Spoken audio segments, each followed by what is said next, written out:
just in the spirit of ensuring that neither one of our integrity is put into question, I am recording this one-on-one, but we're not live stream on Facebook or YouTube or anything like that. It's Okay. just for the record, just so you know. Okay. So thank you in advance for carving time out of your very busy schedule. I had two very successful one-on-ones yesterday. Had some very, very productive input, and I hope that I hope to carry that tradition forward on day 2.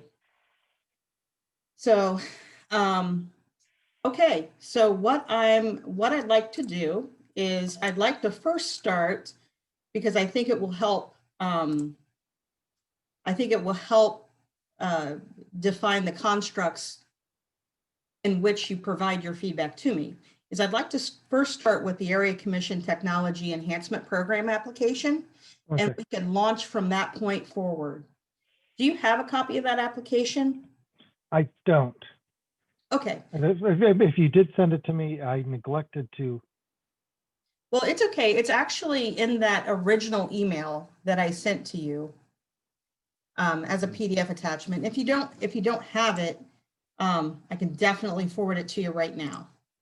Okay, yeah, what? I'll see which one of us can get it. See which work happens faster. All right, I just sent it. So let's have make sure update.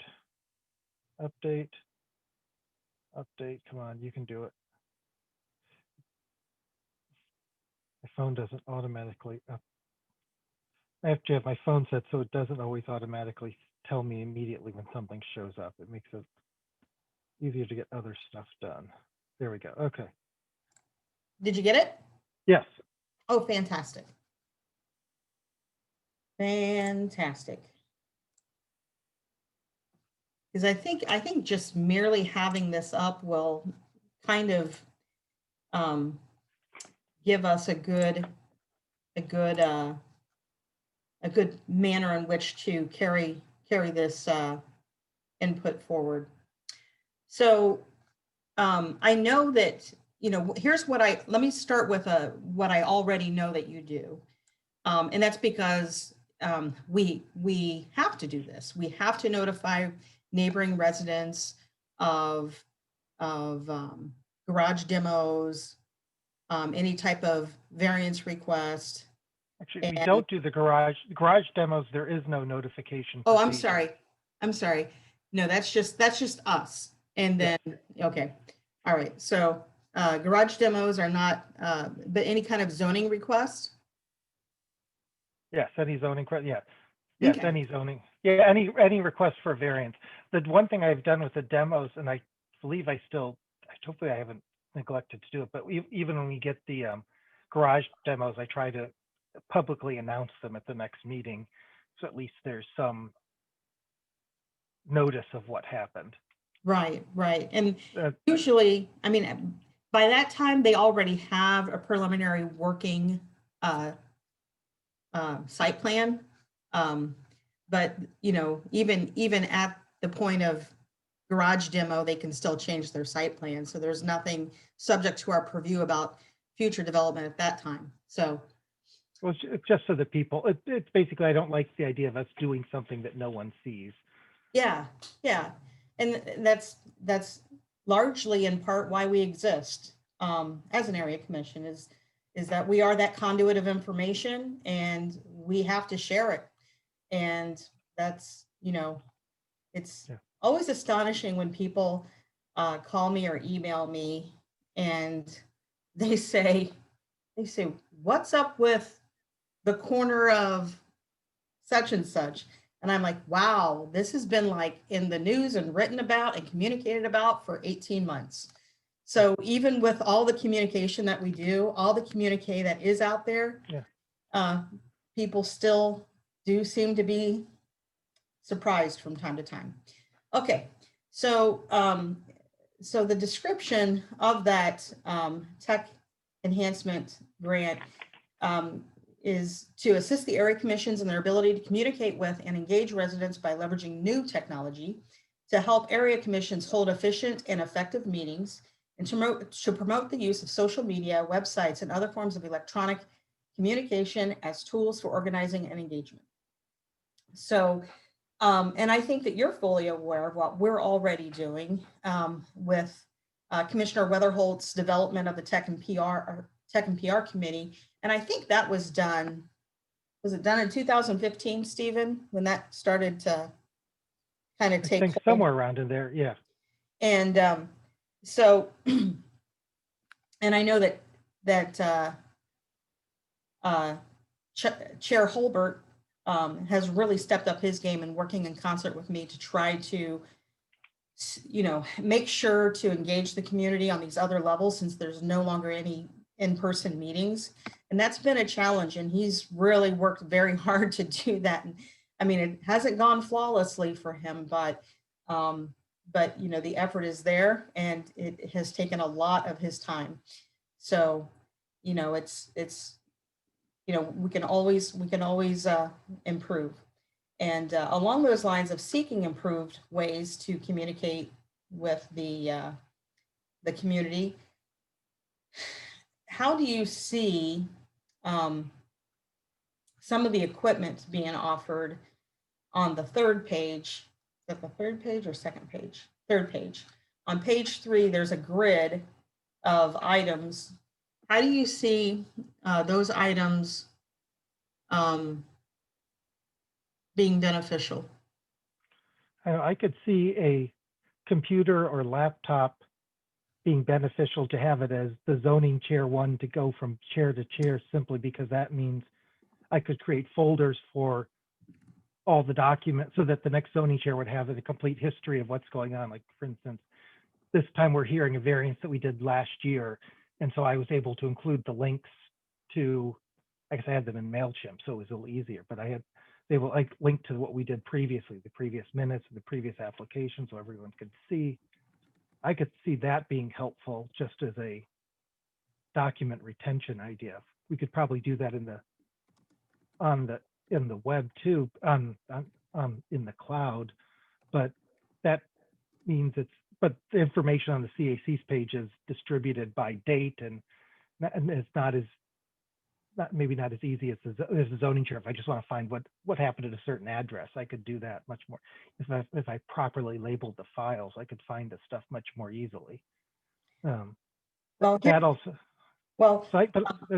a projector, some sort of project. Once we do in-person meetings again, because the fancy people, the people with fancy lawyers get to put things up on a screen for everyone to see, and get to have nice fancy displays. Well, the homeowners have their 8.5 by 11 pieces of paper. And so I think that could maybe equalize it. That could equalize things for the homeowner some too. I could see that being useful. The projector on screen. I actually have one, and here's some of the things that we need to that I would practice caution on. And I'm certainly not opposing those, but I think you know me well enough to know that I do play devil's advocate, kind of like you. But like, who would be the steward for this? I keep the CAC meeting signs that are displayed outside of the library because not a single other commissioner volunteered to be the steward of those signs. And the sign has to be put out the day of the meeting. And those are big clunky signs. I don't have a basement. I don't have a garage. They are kept in my front hall coat closet. And so my thing is that people have held back from sharing the responsibility. And if they are holding back on sharing the responsibility of a tent sign, then, who wants the responsibility for a $1,000 piece of equipment or an $800 laptop? And so that's the thing that I'm kind of anticipating is, how is the insurability? If it's licensed to the City of Columbus Area Commission, Department of Neighborhoods, such and such, then what about insurability? What if it burns up in a home fire gets, that's my only apprehension, because they will not, like, a replacement bulb for a projector is around $90. They're not going to replace any broken parts. They're not going to maintain it.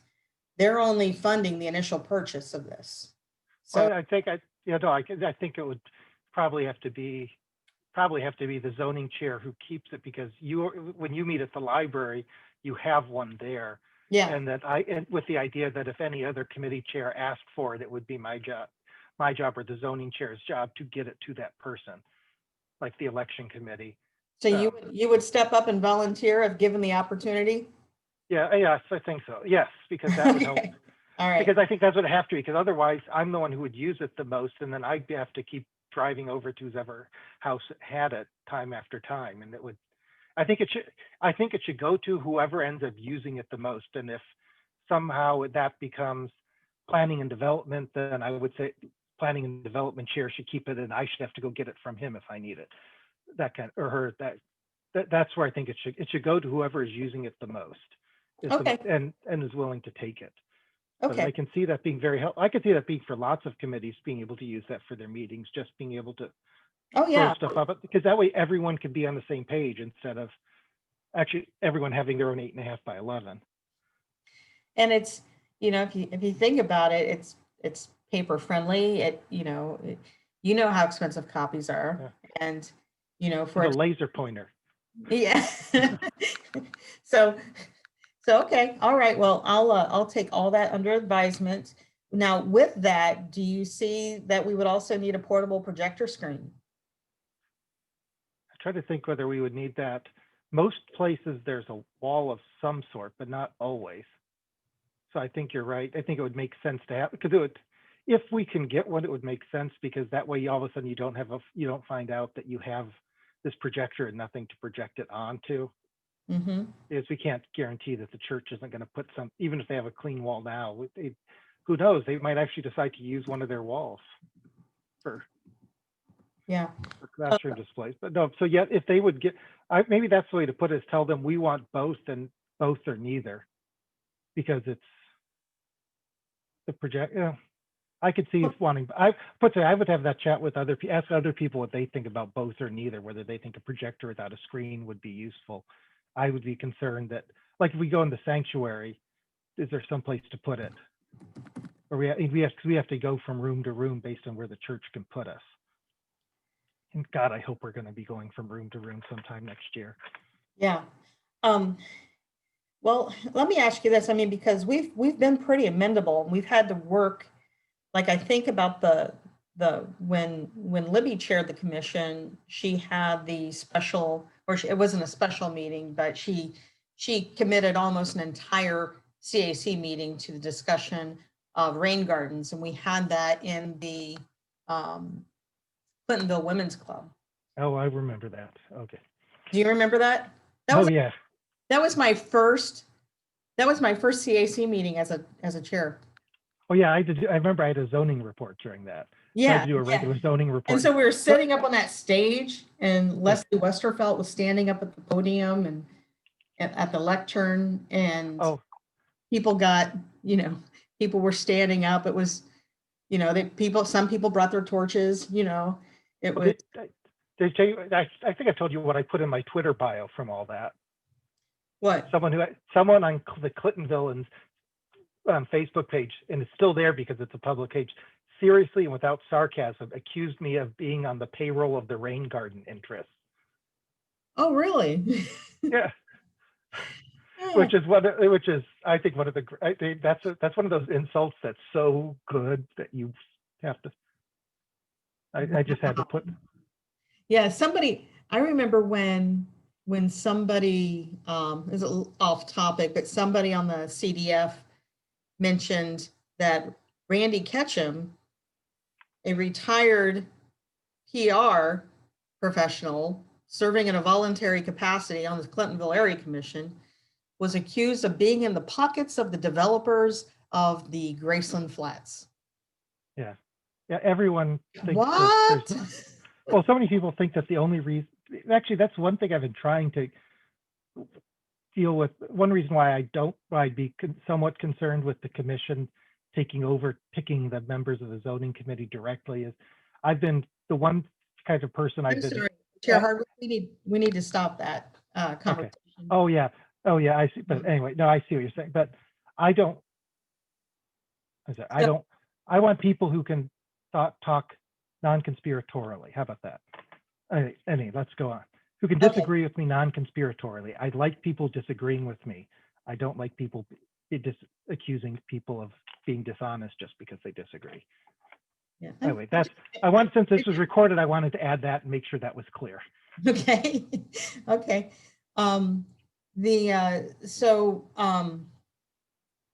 There's also a little survey here that kind of asks what we're currently doing. And so the purpose of this one-on-one is to talk about what are we currently doing and how could these items add to or assist in bolstering what we could be doing better. So if we want to improve all of these areas of community engagement, this could be this could help pave the way. And so, do you have any other additions other than projector and screen, laptop, anything else? Technical support, because for some reason no one has been able to figure out how to create a zoning@ClintonvilleAreaCommission.org email address. And I've been trying to get that done for years, and no one seems to know how to do it. And it would be nice to have rather than using the hardwick.zoning@gmail.com. So there would be a permanent email address so that because someone else becomes zoning chair, they will have all of the emails that they're not on my email account. They are on this commission controlled email account that at least the chair should also be able to look at as well. So I could see that. Okay. Or maybe the technology chair should have access, should be able to, we should have some way to pass that on from zoning chair to zoning chair in case, like what happened with when the District 7 commissioner just disappeared. So if that ever happens, that's available. And I'm not planning on disappearing, but alien, those conspiratorialists might be right about an alien abduction in Clintonville. So, but I think that's having that email address and having that laptop, and I think that's the other thing. By the way, having the laptop would help in continuity of in people being able to read everything. I have to use my Mac laptop for this, and every once in a while that makes it more difficult for me to access some of the city stuff because they're not always compatible with Macs, and that makes it. And sometimes someone sends me a Word document, it always gets messed up, or I end up sending it out in Pages format. But if we had a Windows laptop that would just be chair to chair, that would be helpful. I think that would help the communications on that. But I would put the technical support for the email address up there, because we did kind of get close to that once, but we could either send email only and not receive it, but receive and not send, and it became honestly, Stephen, I think there's a really easy fix to that. You create one using using a domains manager like GoDaddy, and then you have it. You can have pop forwarding that, and you can also do pop mask forwarding, which means that you would set up that domain in GoDaddy, and then I think once you do that and you pay for its management, you could have 1 or 2 email addresses to that domain. So you could say chair at zoning and variance committee at CAC zoning and variance committee.org, and committee at CAC zoning and variance committee.org. And then you can do pop forwarding from that email address to the appointed chair, which in this case would be you. And then once you're abducted by aliens, then the tech and PR chair can go in there and redirect that email to go to joebrown@gmail.com, who's your successor. Does So that it would show up, still show up with my hardwick.zoning email account on my phone. It would if, and then you would also have the luxury of responding from that email. I know I was able to do that with my I bought a domain, nonfinality.com, and I was able to set up my own personal email address and use that just fine. It would be the most helpful thing. I guess I'd be concerned still that my email going out, would it say hardwick.zoning at the bottom, or would it have, if I sent it out with? No, so that's the part where I said with masking. Yeah. So you could actually, you would have the option when you go up to create an email, and then where it shows it's coming from, it would bring down a drop-down box that you could then select. Do I want this coming from Stephen Hardwick at gmail.com, or do I want this coming from CAC Zoning and Variance Commission.org? And then The you only concern, is that the kind of thing though that I'm told that some email systems now will filter out emails that don't come from the domain they look like they're coming from. That like some people's, and so that just they to get stop sorted to spoofing. spam. So they would Yeah, they get or deleted automatically, and that's one of the disadvantages of my MailChimp email list, is that it's I think for more you can pay for a fee, and it doesn't, and it's no longer masking. It's Well, let me something ask proper. you this. But Let me screen share something with you right quick, okay? and also look at MailChimp. MailChimp might have a solution for this too. I'll let you do that while I open up my. Well, the only disadvantage of doing this is I'd have my personal laptop, my work laptop, my family desktop. But So let me MailChimp. so this is actually something that came to fruition about 2 years ago, 2.5 years ago, and I am going to screen share this with you. But here.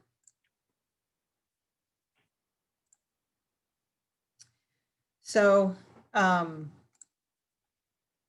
this is something, so if somebody truly wants to engage the CAC and they want to keep up with whatever's being posted on social media, whatever's being posted on the website, they can actually, if they type,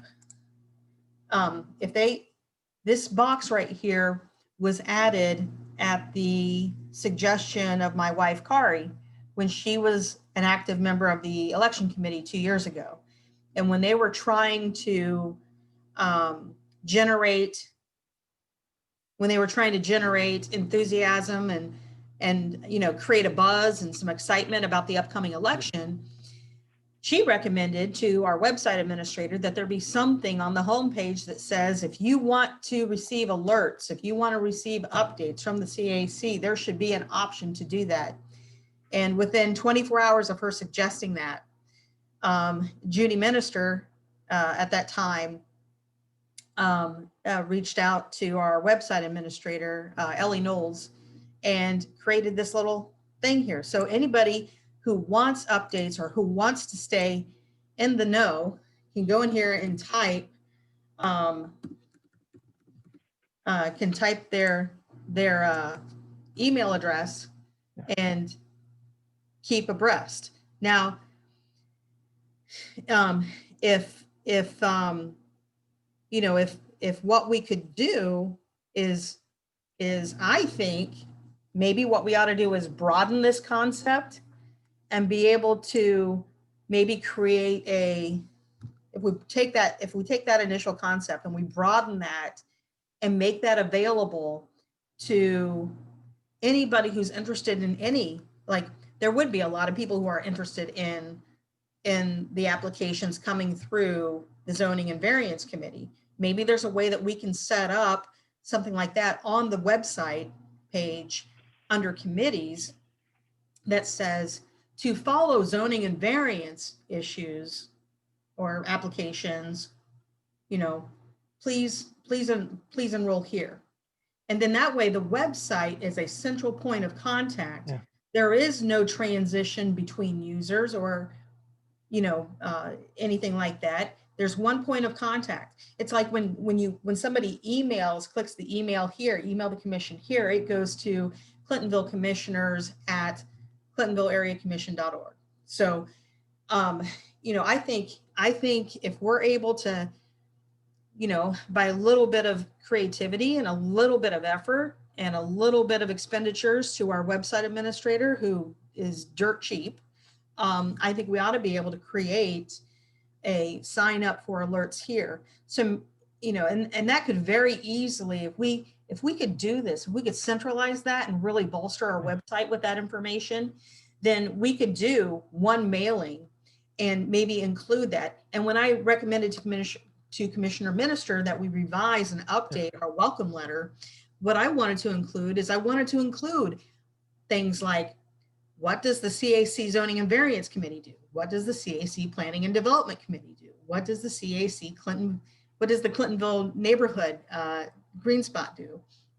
And that's one of the things that I kind of wanted to do, but I don't think that people understood where I was coming from. But how about this? I'll give Ty. How about this? I just give Ty a call and say, these are the things I want to talk to you about.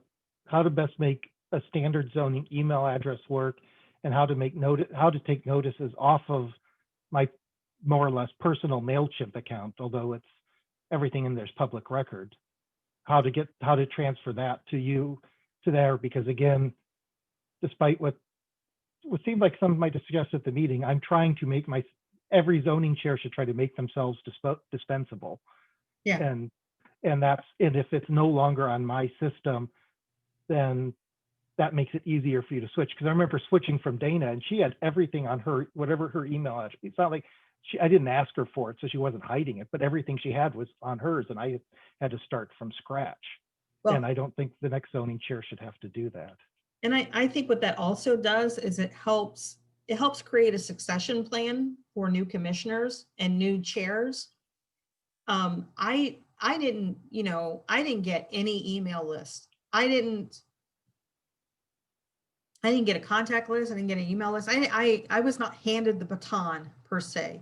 If you look at like how Brian Pfeiffer, how Cara Nimitz handed off the baton to Brian Pfeiffer, she transferred her website, her email, everything, practiced so much goodwill in giving him everything. Well, in the event of Commissioner Wyman, where he's taking over an AWOL commissioner role, he's got nothing. When I took over my district, there was a longstanding 12-year area commissioner who was just, had worked herself to exhaustion and was just ready to retire. And I think she even missed the last few meetings because she had double knee replacement or something like that. So, there's not always that handoff. There's not always that succession plan where somebody sets up the next person for success. And in which case, what if somebody beats somebody out in a competitive election? Then we've got animosity and whatever else. There may not be, a friendly transition, of material. That's why I think there should be. I still think there should be at a minimum Commissioner 1 or District 1, District 2 at Commissioner at ClintonvilleAreaCommission.org. That would solve. I've always thought that, but then, that always people always say this is a voluntary, it's like because something is a volunteer community organization, it's like we should relax some notion of having standards. And I get it. No, it's also an email, but also that you take this job, you have, so maybe it's easier for me because I'm a state employee and used to all sorts of public records and notice stuff. Yeah. But I just know that comes with the territory. I think the city's crazy for not giving us restricted city email accounts, because this is we have public records that the city is responsible for, but that they have no power or control over. Yeah. And that is a Meeting, time bomb. were you at the meeting when Sandy Simbro showed up with boxes of past CAC stuff? Yeah. You were? Yeah, I think so. Yeah. Like, she's like, I brought this for you, Chair White. And I'm like, okay, what am I supposed to do with it? I mean, you Well, know, I have a box now that's no longer getting filled because of, though that's full to the brim, but thankfully it stopped because of COVID getting everything via email. well, But Catherine ended up taking it to her office. So it's at a Department of Neighborhoods office right now. So, but it's, yeah, thank goodness that we've learned how to be paperless. Yeah. But I do agree with your notion that we do need to have some type of document retention. And I don't know if having a universal laptop accomplishes that. Maybe an external hard drive, or maybe a subscription to a cloud. Because I think no matter what, if you have it on a laptop or on an external drive, you're still going to be backing it up to a cloud. So why not just cut to the chase and subscribe to a document retention cloud? no, and I think that, but I think part of the reason for the laptop is also just keeping it away from other people, the formatting, and yeah, I mean, maybe it's just the formatting of it, and having just, I like keeping things off, public record stuff off. That way, actually, here's the real, it's everything on my laptop that is personal laptop that is zoning related belongs to the city in some way or another. But it just seems, maybe it's just the lawyer in me. I don't like having mixed stuff on my personal laptop. I think it should be separate as much as possible. And it's one thing if I don't know how much commissioner email get, but I get lots of stuff here, and that way it's all someplace that's in all the attachments. Everything is just automatically. It's not stored on a hard drive somewhere. It's stored on this laptop. Yeah, yeah. And I think there's a benefit to that if I can understand why the commission might decide, or that you might decide, or the city might decide that that's not enough of a priority to deserve the spending on a laptop. That's my pitch. That's how I would use it. That's the benefit of it. If you are, I'm not going to go complaining to the media that I'm not getting something that I'm not going to get it, because I understand there are trade-offs. So I've now put that back in you have other questions. I'm happy to ask questions, but if I made it clear that I'm not going to whine and complain if I don't get what I want. Well, yes, no. And what I'm doing now is I'm just kind of scrolling through the application to make sure that we hit on all of those talking points. Okay. And I do want to ask you, I do, if you have an extra moment, I do want to ask you about this is something that's come up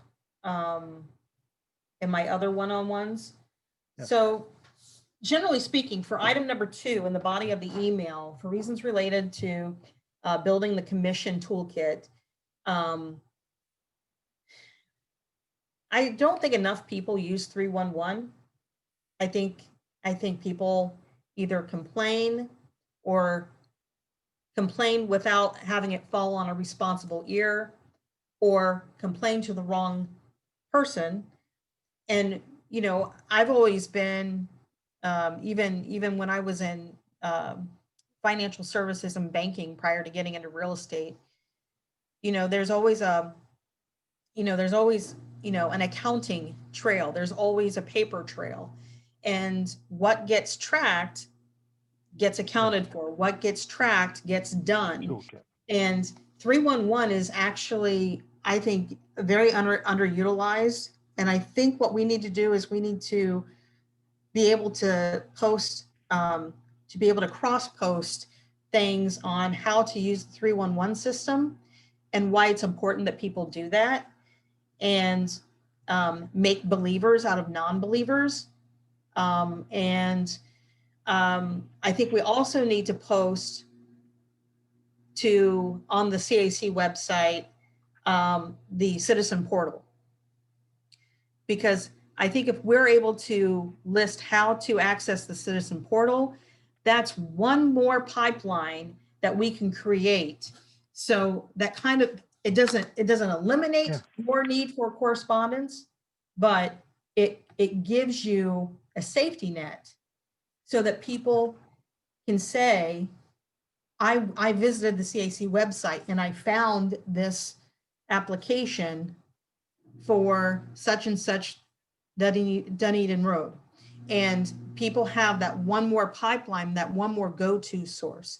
How do you feel about cross-posting and having a quick link from the CAC website to the City of Columbus Citizen Portal? I think that's good. And if you look at the bottom, I don't know, you subscribe to my MailChimp email updates that I send out? I've never been sent one. Okay, maybe you did. I'll just send you the test from the last one. And I have at the bottom of that a bunch of things. Like I have the CAC's website, how to contact your commissioner, map of the commission district, bylaws, neighborhood plan, sitting zoning related agencies. That I have the citizen portal and the city zoning map all listed at the bottom of every email I send out through the portal. I'll just, what I'm going to send you now is I don't think that I've ever been privy to one, because I don't think there's ever been a variance in my neighborhood in 4 years. So, well, no, this is my email. This is my MailChimp email list that I send out, because I also always send to the commissioners as soon as I've now, based on comments from one of the commissioners who didn't like seeing this on Facebook before they got it from me. I now, just before I send out the email address and post it, the email blast, I always send it to the commissioners first. I send the agenda with all the links. So okay. I don't, but I'll send you the one. There might be some, what did I just do? There might be some typos in it because, oh, here it is. I'll try to find one, but I'll send it up. If it says test on it, it might have some typos because I always test it before I send it out. Here it is. Okay. But I will here. This is, yeah, BJ. I'm going to send it to you right now. Okay, cool. No, but I think it's absolutely a I think that's absolutely a necessity. There we go. I see it. And just scroll to the very bottom. I haven't changed. Maybe I need to update it, but I haven't changed it in a long that's time. Interesting. Partly because it goes with my philosophy of I want people to be able to get around me to get to you. So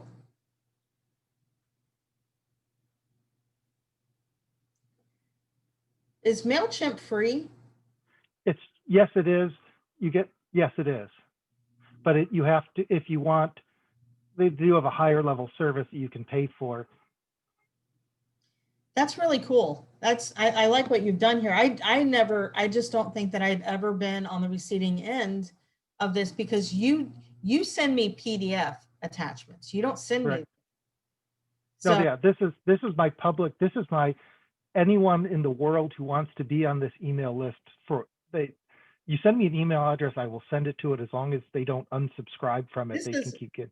This is a one-stop shop, Stephen. This is really cool. I might have to use this as kind of a guide to. The one thing I don't, yeah, and at the top you'll notice I didn't put at the bottom in the introduction. I say you can email your commissioners here. I think because when I first did that, I don't know if I have that in there now. I may need to. The official webpage is here. The contact information for elected commissioners is here. A map of the commissioners is here. I don't, but yeah, but on the official webpage, it'll tell them how to contact you. But maybe I should. So then you are deferring to the CAC website at that point. Let me ask you this: are all of these, like the Clintonville neighborhood plan, is here and here? I'm going to click on those because I'm curious to know. So one is the official Columbus. One is on the city's website, and one is in that I saved in MailChimp. And I saved it. The reason I did that is if the city ever moves it, if somehow one of those links becomes bad, then there's the other one there. Okay, so this is always going to be the current revision if there are any changes made? If there's changes, I'm going to have to redo that. Okay. But we need yes, this is the old one. Okay. Or the current one. And if there are changes, I'll have to update this. Okay. Unless the city uses the same URL. If the city uses the same URL for the new one to the old one, then it won't. So in my discussions with Chair Overbeck of the Planning and Development Committee, Yeah. he's recommended that we do this on the website. And what's more is he recommends having a copy of the mobility plan and a copy of the developer checklist, you know, the developer checklist that you send out. Yeah. Having that on there integrated Yeah. as well. And then he said, I would even go so far as to put a link to the C2P2.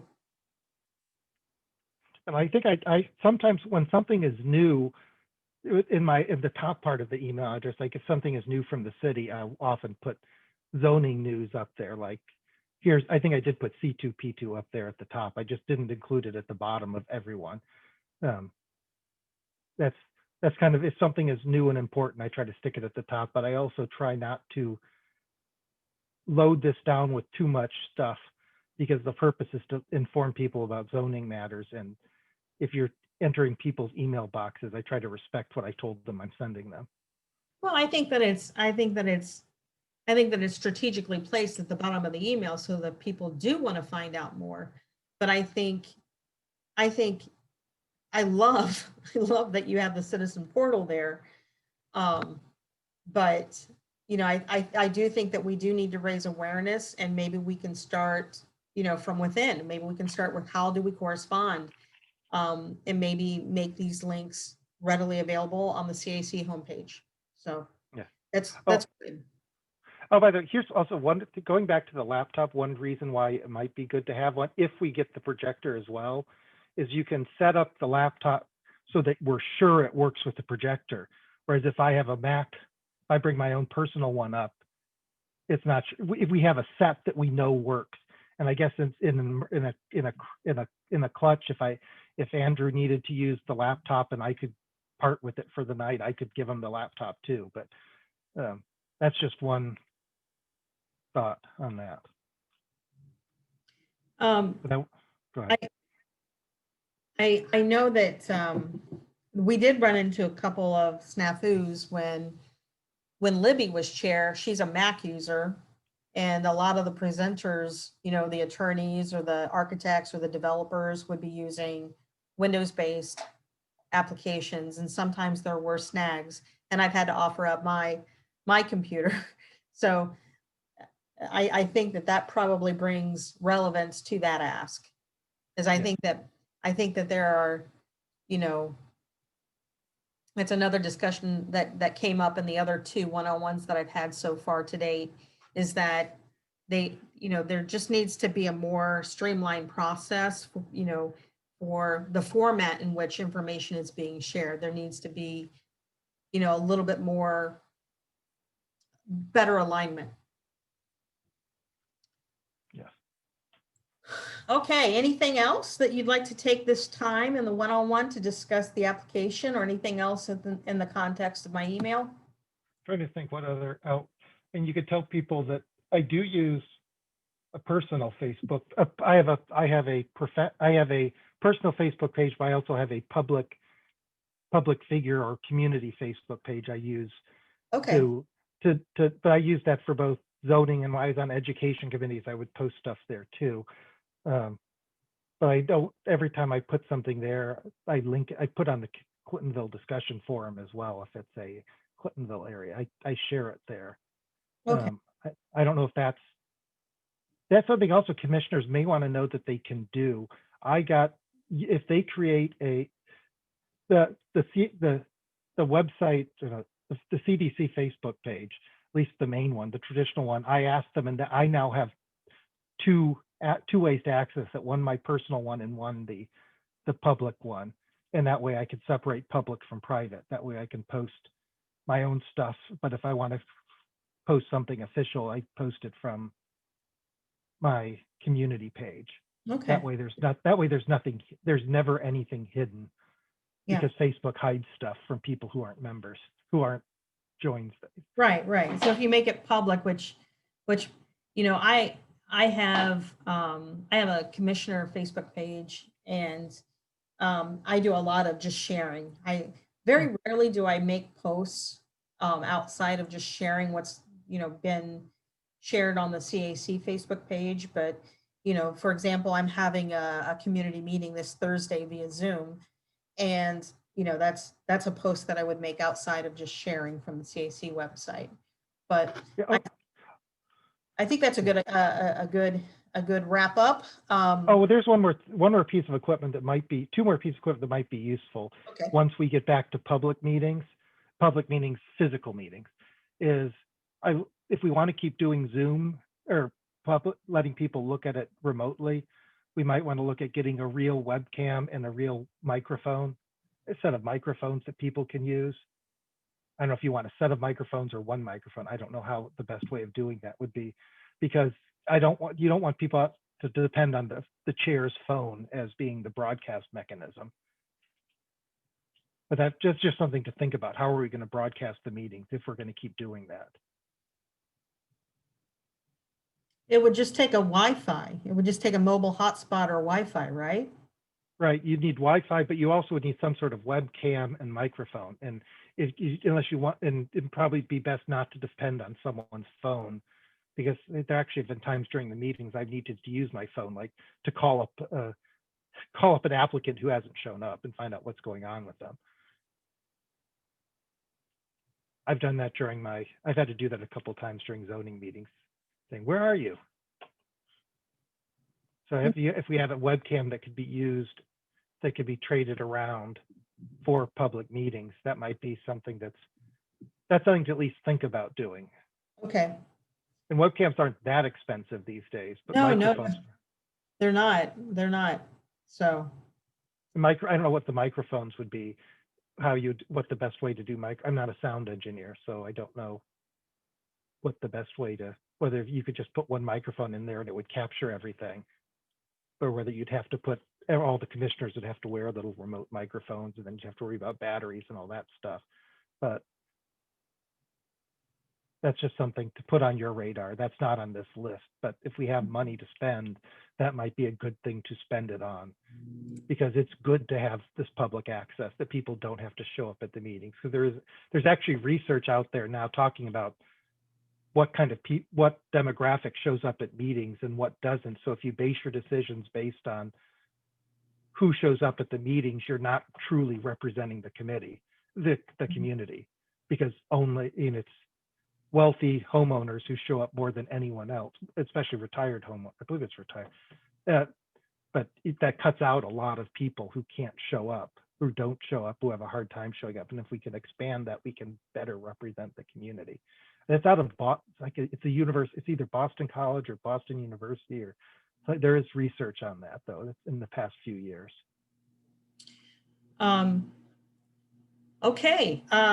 Is there anything else?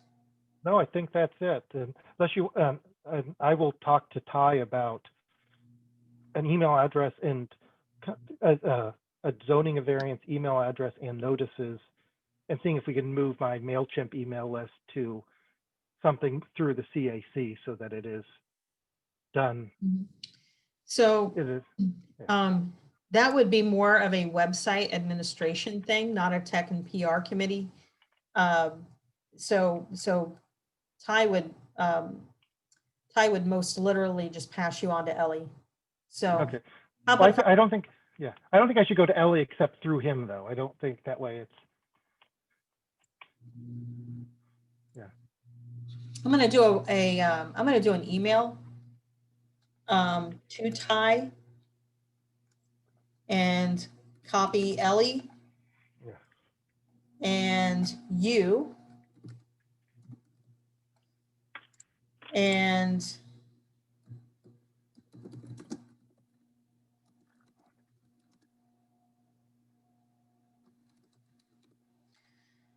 just make an introduction, just so that you guys can get that conversation started. How does that sound?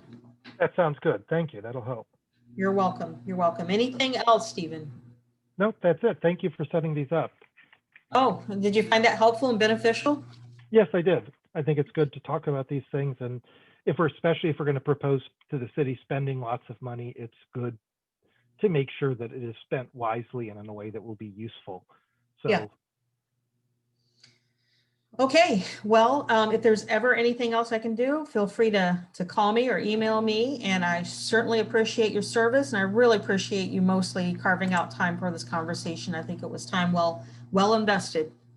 Okay, thank you very much. I better get off because my daughter needs this account at 9 o'clock. Right on. Take care. Okay, thanks. Bye. Bye-bye.